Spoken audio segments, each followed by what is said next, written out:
The chair my mother pulled out made a sound like a gunshot across the marble floor of the reception hall, and every head in the room turned. But she didn't notice, or she didn't care. She was already leaning toward my aunt, lowering her voice just enough that I could still hear every word. "She's going to wear it," she said. "I told her not to, but you know how she is." My aunt made a soft sound, the kind that could mean anything but always meant agreement. I was standing 6 feet away, holding a glass of water I hadn't asked for, wearing a blue dress I'd bought specifically so this conversation wouldn't happen. And it was happening anyway. That was 3 hours before the reception. By the time dinner was served, I was in my rental car in the parking lot of a Marriott, my hands on the steering wheel, staring at the garment bag hanging from the hook above the rear passenger window. Inside that bag was my Army service uniform. Dress blues, Major's oak leaves on the collar, 4 rows of ribbons above the left breast pocket, the uniform I'd worn to 2 promotion ceremonies, 1 Pentagon briefing, and a deployment departure that my family had not attended because, as my mother put it at the time, we didn't want to make it worse by crying in public. I had driven 300 miles from Fort Campbell to get to my brother's rehearsal dinner. I had taken leave I didn't have to spare. I had bought that blue dress at a Target in Clarksville, Tennessee, at 9 o'clock on a Tuesday night, after my mother called to tell me that my sister-in-law's family was very traditional and that showing up in uniform might make it seem like I was trying to make it about myself. I sat in that parking lot for a long time. Let me back up, because the uniform thing didn't come out of nowhere. It never does. I grew up in Bowling Green, Kentucky.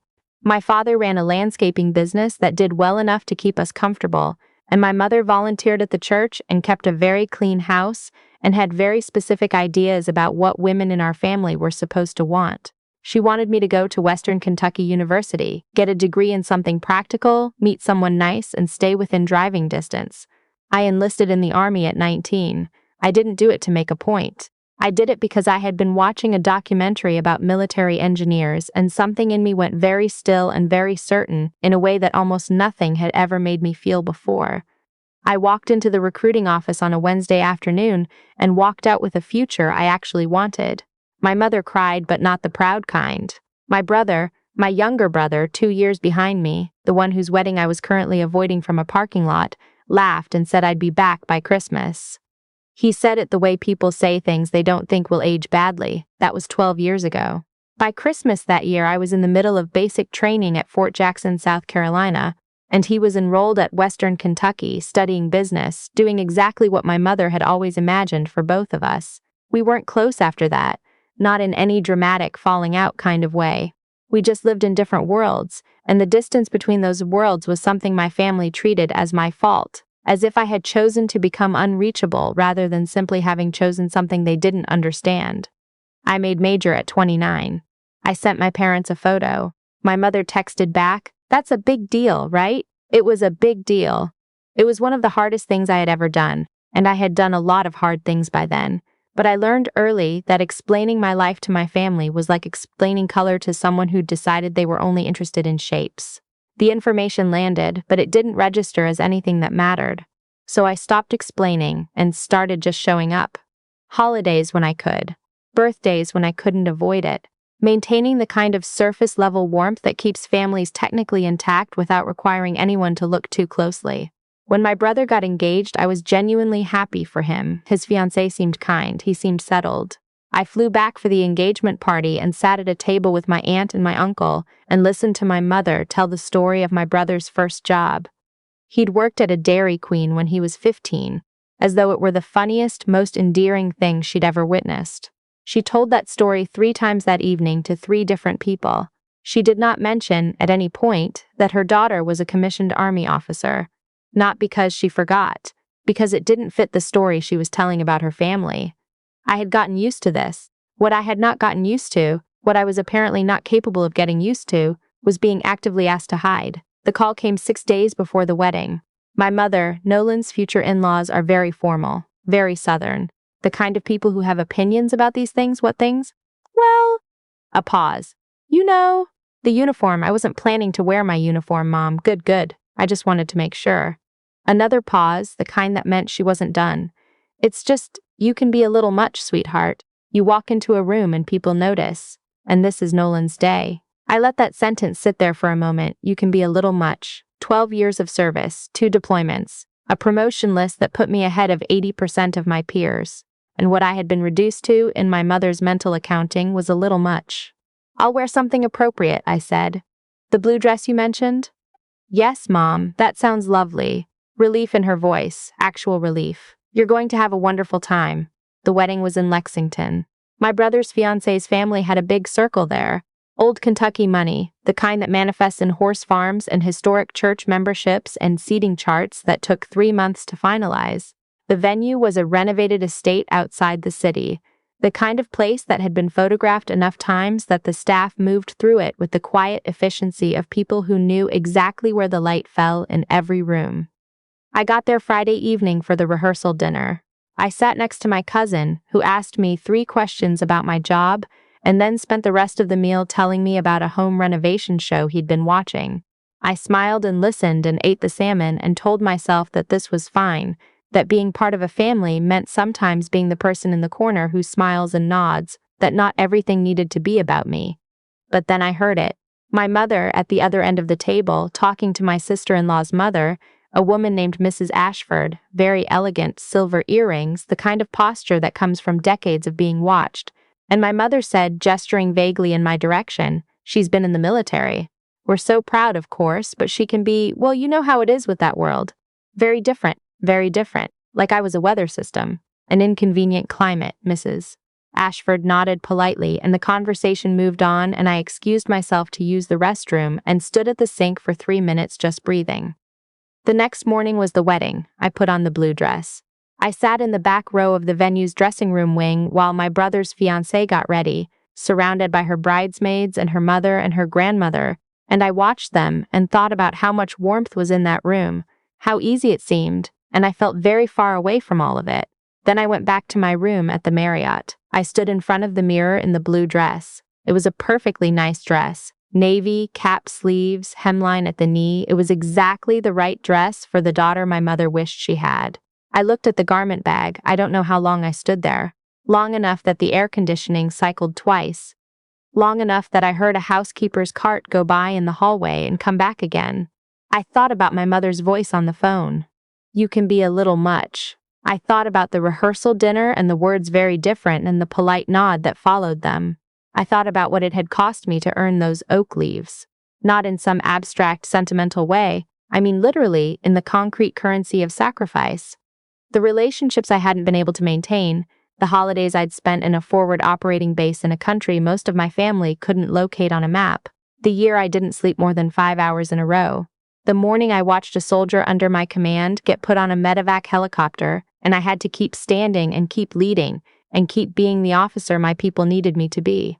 I unzipped the garment bag. It took me 11 minutes to change and put myself together. I know because I was watching the clock. I placed my service cap under my arm, not on my head, because you don't wear your cover indoors. Something I had known since I was 20 years old. Something that would have taken my family 2 seconds to learn if they'd ever been curious enough to ask. I checked my ribbons. I straightened my collar. I looked at myself in the mirror one more time. Then I drove to the wedding. I arrived after most of the guests were already seated. The estate's main hall was long and high-ceilinged, with tall windows on the south wall and white floral arrangements the size of small trees anchored along the aisle. The coordinator at the door glanced at me and then visibly recalibrated. Not rudely, just the half-second adjustment of someone revising an expectation. I walked in. I heard it start at the back of the room and move forward the way a sound moves through water. A kind of collective shift, a change in the air pressure of the space. People turning, people seeing. And then, from the left side of the room, someone stood up. He was an older man in a dark suit. I didn't know him. He rose without drama, without announcement, the way you rise when something requires you to rise. And then the man next to him stood, and then 3 more. And then another cluster across the aisle. 14 veterans. I counted later because I needed to know the number. 14 men and women in civilian clothes who recognized what I was wearing and what it meant, and who stood the way people stand when they have been trained to honor something larger than the moment they're in. One of them, a man in his 60s with a silver tie and the bearing of someone who had spent decades in uniform before hanging it up, nodded at me once, the way officers nod at each other, across years and branches and all the particular distances that military service puts between you and the person you might have been. I nodded back. My throat was very tight. The room had gone quiet, not the uncomfortable kind of quiet, the kind that happens when something unexpected turns out to be moving. I found my seat. My mother was 4 rows ahead of me. I watched her turn when the woman next to her leaned in to whisper something. Watched her see me. Watched her face do the thing faces do when the story a person has been telling themselves turns out to have a detail they hadn't accounted for. My aunt beside her said something I couldn't hear. My mother didn't respond. She faced forward and sat very straight and did not look at me again for the remainder of the ceremony. The ceremony itself was beautiful.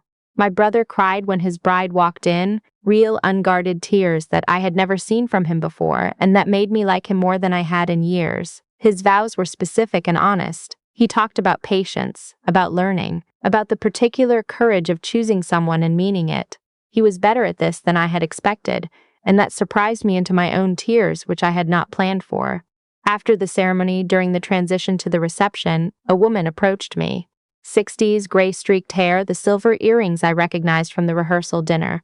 Mrs. Ashford, my sister-in-law's mother. She shook my hand. My father served, she said. Korea. He never talked about it much. She looked at my ribbons, not in an assessing way, but in the way people look at things that hold weight they can feel without understanding. He would have stood up too. I didn't trust my voice entirely, so I just said, I believe that. She squeezed my hand once and moved on. The reception was at the same estate, in an adjoining space with round tables and a dance floor and a bar that was doing steady business by 6 o'clock. I was at a table near the back with 2 of my brother's college friends and their spouses, people I'd met once at a birthday party 5 years ago and had no real shared vocabulary with. We talked about the ceremony and the flowers and the drive into Lexington, and it was fine in the way that surface conversations at weddings are fine. Perfectly adequate and quickly forgotten. My mother came to the table twice during cocktail hour. The first time, she stood beside me and talked to the person across from me without addressing me directly, which I recognized as a move, an old one, a family one, the way she created distance without visibly creating distance. The second time, she sat down in an empty chair beside me and said quietly, I didn't know you were going to do that. I know, I said. People were looking, I know. She was quiet for a moment. She picked up her water glass and set it back down. Your grandfather would have liked it, she said finally, so quietly I almost didn't catch it. He always said he said you were the serious one. My grandfather on my father's side had been Army. Korea, like Mrs. Ashford's father. He'd died when I was 11, but I remembered the way he carried himself, the particular stillness of someone who had learned to be still under circumstances that required it. I used to think I was nothing like him. Then I got to basic training and a drill sergeant told me I had the best resting posture she'd ever seen in a new recruit, and I thought, well, that didn't come from nowhere, I said. Grandpa Reese was the reason I enlisted. My mother looked at me. I didn't know that. You never asked. It wasn't cruel the way I said it. It wasn't intended to wound. It was just true, and sometimes the truest things are the hardest ones to absorb because they require you to sit with the fact that you had the option to know something and you didn't take it. She sat with it for a moment. Then she nodded once slowly. I'm sorry, she said. I don't know what I'm sorry for yet, but I am. It was in its way the most honest thing she'd ever said to me. The night moved forward the way good wedding nights do. A little too loud, a little too warm, the speeches landing in their various ways. The dance floor filling up after the first song broke the seal. My brother found me around 8 o'clock. He'd loosened his tie, and his face had the specific glow of a man who had been smiling for 6 hours straight and meant every minute of it. He sat down across from me and looked at me for a moment. Lei, he said, that's my name, Lee. He's the only person who says it like that, like a question and an apology and a greeting all at once. You look like Dad, I said. In the good way. He laughed. Then he rubbed the back of his neck. Mom told me she asked you not to wear it. She did. And you wore it anyway. I did. He nodded slowly, looking at his hands. I've been thinking about that all night, about whether I was supposed to be upset about it, whether this was your thing, like you were making a statement or whatever. He paused. But then I saw the people who stood up, and I thought, they didn't know you, they just saw what you were. That's what the uniform means, I said. It's not about me, yeah. He looked up. I think I'm starting to get that. We were quiet for a moment. Across the room, his new wife was laughing at something her grandmother had said, her whole face open with it. She's great, Nolan, I said. I know. He said it with such clean certainty that I felt something loosen in my chest I hadn't known was tight. He got up to go back to her, and then he stopped, turned back.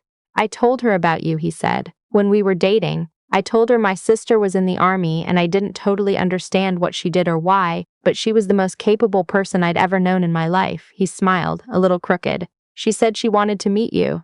He went back to his wife. I sat there alone for a moment, at my table near the back, with my cover on the seat beside me and my water glass in my hand, and I thought about all the years I had spent making myself smaller in this family. Not invisible, exactly, but compressed, quieter than I was, taking up less space than I had actually earned. I thought about 14 people who stood up in a room full of strangers. I thought about a man in a silver tie who nodded at me across all that distance. There is a thing that happens to you in the military that is hard to explain to people who haven't experienced it. It is not about pride exactly, though pride is part of it. It is more like coherence, a sense that what you do and what you are and what you believe are all pointing in the same direction, that the effort you put in accumulates into something with shape and meaning.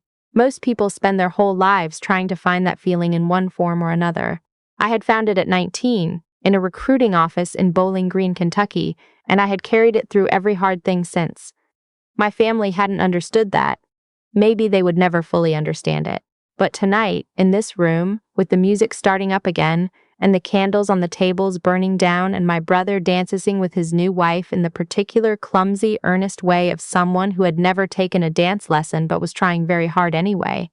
Tonight, I thought, was the beginning of them trying. And that, I had learned, was usually how the most important things began, not with a ceremony, not with a dramatic confrontation or a perfectly timed revelation, just with one person turning to look at another person and deciding finally to actually see them. The vineyard beyond the estate's south windows was dark by 9, but the lights from the hall threw a soft glow across the first rows of vines, and for a moment, standing at that window, I could see all the way to the tree line. I picked up my cover from the seat and held it in both hands for a moment. Then I set it back down, straightened my ribbons one more time out of habit, and walked out onto the dance floor, where my new sister-in-law immediately grabbed my hands and said, laughing, "Finally, I've been waiting to meet you all night." And that was enough. That was, in fact, exactly enough.